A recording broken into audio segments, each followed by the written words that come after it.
कारीगर। एक गांव में एक लकड़ी लाने वाला आदमी रहता था, जो अपने हुनर के लिए दूर दूर तक जाना जाता था।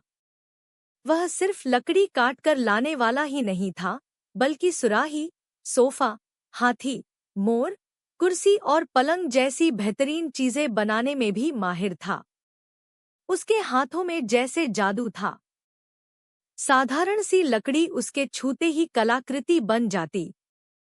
सुराही बनाते वक्त वह इतनी बारीकी करता कि उसमें पानी ठंडा रहता। सोफा इतना मजबूत बनाता कि सालों साल नहीं टूटता। लकड़ी से हाथी और मोर की मूर्तियां बनाता तो लोग हैरान रह जाते, जैसे अभी जीवित हो उठें। गांव के लोग उसे बहुत सम्मान देते थे। जब भी किसी के घर में कोई नई चीज बनवानी होती, वे उसी के पास जाते। वह मेहनत से काम करता और हमेशा मुस्कुराकर लोगों की मदद करता। धीरे धीरे उसका हुनर गांव की पहचान बन गया। एक दिन पास के शहर से एक बड़ा व्यापारी उसके काम को देखकर बोला, तुम्हारा काम दुनिया को दिखाया जाना चाहिए। और फिर उसके लकड़ी के बनाए सामान शहर में रखे गए। लोग उसकी कला देखकर दंग रह गए। उस दिन से गांव का यह साधारण लकड़ी लाने वाला एक मशहूर कारीगर बन गया। मगर उसके लिए सबसे बड़ी बात यह नहीं थी। उसके लिए गर्व की बात थी कि उसका हुनर लोगों के चेहरे पर मुस्कान ला रहा था। अगर चाहे तो मैं इस कहानी को लंबी, मजेदार, बच्चों के लिए या किसी खास शब्द सीमा में भी लिख सकता हूँ। कारीगर शहर में मशहूर होने लगा, तो उसने सोचा कि अब उसे अपने गांव के बच्चों को भी अपना हुनर सिखाना चाहिए। वह कहता था, हुनर किसी एक आदमी की संपत्ति नहीं, यह तो बांटने से बढ़ता है। गांव के बच्चे रोज शाम को उसके छोटे से आंगन में इकट्ठा होते।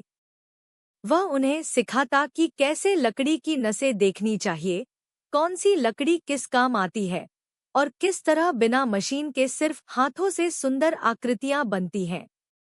धीरे धीरे बच्चे भी छोटे छोटे खिलौने बनाने लगे। किसी ने छोटा मोर बनाया, तो किसी ने छोटी कुर्सी।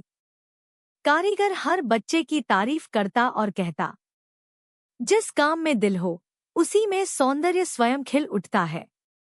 एक दिन शहर से वही बड़ा व्यापारी फिर गांव आया। उसने बच्चों के काम देखे तो हैरान रह गया। उसने कहा, अगर ये छोटे बच्चे इतना अच्छा बना रहे हैं, तो सोचो, पूरे गांव के लोग अगर मिलकर काम करें, तो यह गांव कला का केंद्र बन सकता है। व्यापारी की बात सबको पसंद आई।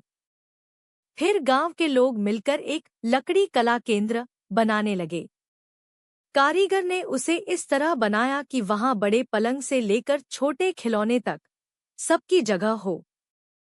कुछ ही महीनों में गांव मशहूर हो गया। सुराही, सोफा, हाथी, मोर, कुर्सी और पलंग जैसी बेहतरीन चीजें बनाने में भी माहिर था। उसके हाथों में जैसे जादू था। साधारण सी लकड़ी उसके छूते ही कलाकृति बन जाती। सुराही बनाते वक्त वह इतनी बारीकी करता कि उसमें पानी ठंडा रहता। सोफा इतना मजबूत बनाता कि सालों साल नहीं टूटता। लकड़ी से हाथी और मोर की मूर्तियां बनाता तो लोग हैरान रह जाते, जैसे अभी जीवित हो उठें। गांव के लोग उसे बहुत सम्मान देते थे। जब भी किसी के घर में कोई नई चीज बनवानी होती, वे उसी के पास जाते। वह मेहनत से काम करता और हमेशा मुस्कुराकर लोगों की मदद करता।